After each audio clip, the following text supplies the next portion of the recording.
Hi, my name is Camille A. Brown. I am up for Best Director and Best Choreographer of For Curly Girls Who Have Considered Suicide When the Rainbow Is Enough.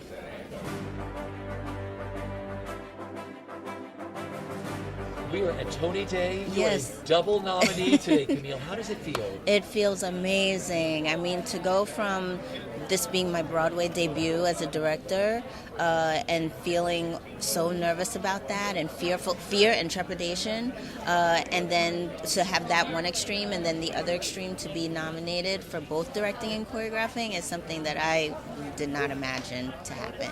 So. Because you've done something very special because, like I said, it's a huge dance piece too, but it's also a very directed piece also, and you made it seem seamless. Thank you. And I just love how the Tony committee said, oh my gosh, she is a director and a choreographer. That was fantastic. Yeah, thank you. Thank you. And this is the first time in how many years since a female director, right?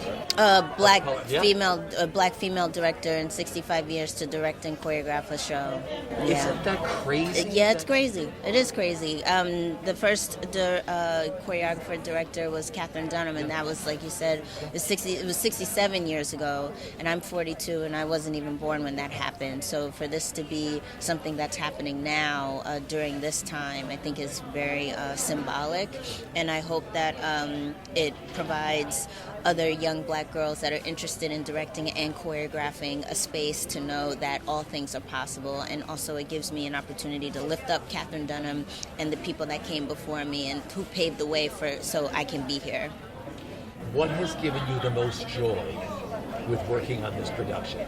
Being with the cast, being in the room with them, seeing them hold space for each other, seeing them hold space for me, and then I hold space for them. I mean, the idea of sisterhood, it's the show talks about sisterhood on stage, but it's the real sisterhood in the room that's happening, which then translates onto what's happening on the stage. So to be a part of that was just really beautiful.